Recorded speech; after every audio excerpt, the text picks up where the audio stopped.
Electric vehicles set to be auto market's next big flop, says FreedomWorks Economist. A senior economic advisor for former President Trump has warned that waning demand for EVs suggests that they're poised to be a massive market flop.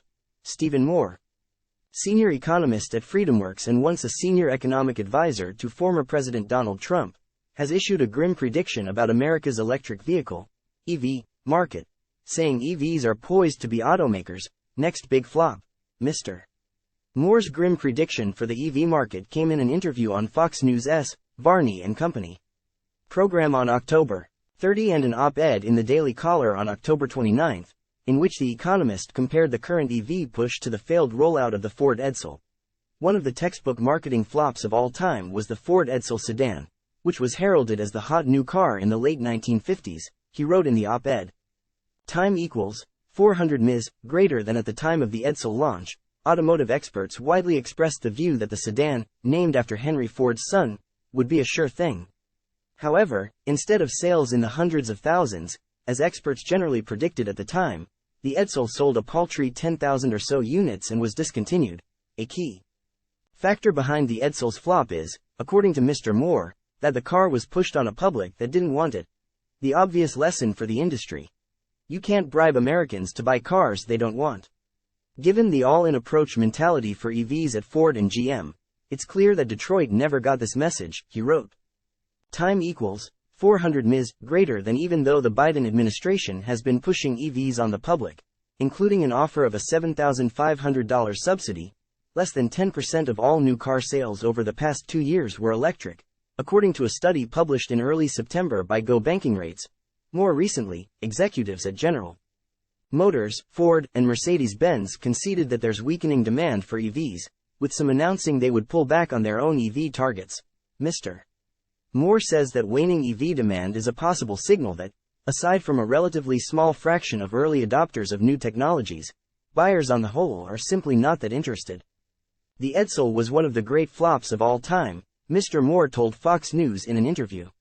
I'm here to tell you, if these trends continue, we're going to see the EV market become the next big flop because car buyers don't want them.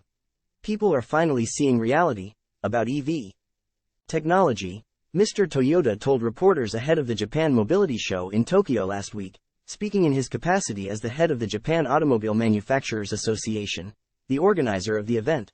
Mr. Toyota has been a longtime skeptic of a full steam-ahead adoption of EVs. He stepped down from his role as CEO of Toyota this year, amid criticism that he wasn't serious enough about pushing the company into a quick adoption of battery-powered cars. Mr. Toyota's response to journalists who asked for his thoughts about falling EV demand suggests he feels vindicated in his reluctance. There are many ways to climb the mountain that is achieving carbon neutrality, he said, while implying that consumers are finally waking up from a dreamscape pushed by climate change alarmists that puts EVs on a pedestal and overhypes their benefits while downplaying their drawbacks. His remarks came as demand growth for EVs in various markets has slowed, leading some companies to dial back their electrification plans. Honda and General Motors announced last week that they were scrapping a $5 billion plan to develop EVs together, while GM said that it was slowing its electrification strategy.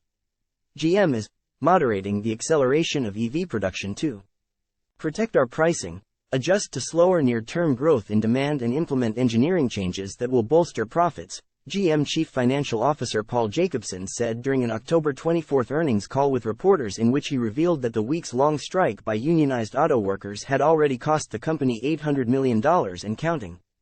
Time equals 400 ms greater than. Ford said earlier this month that it would temporarily cut one of 3 shifts at a plant that builds its electric F-150 Lightning pickup truck after slowing its EV ramp-up in July. More recently, Ford CEO Jim Farley said in an earnings call with investors last week that the situation with EVs has been challenging.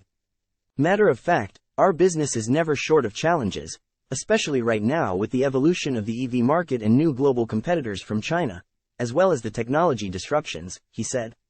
A great product is not enough in the EV business anymore, he said, adding that, we have to be totally competitive on cost, because affordability is an issue for consumers.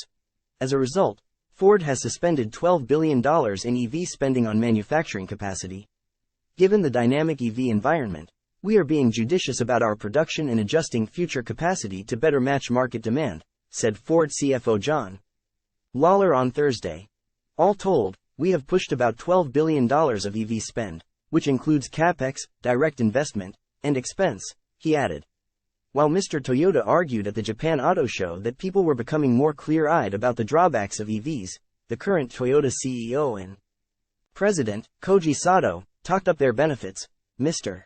Sato spoke at an October 25 press briefing at the Japan Mobility Show, kicking off his presentation by hyping up EVs.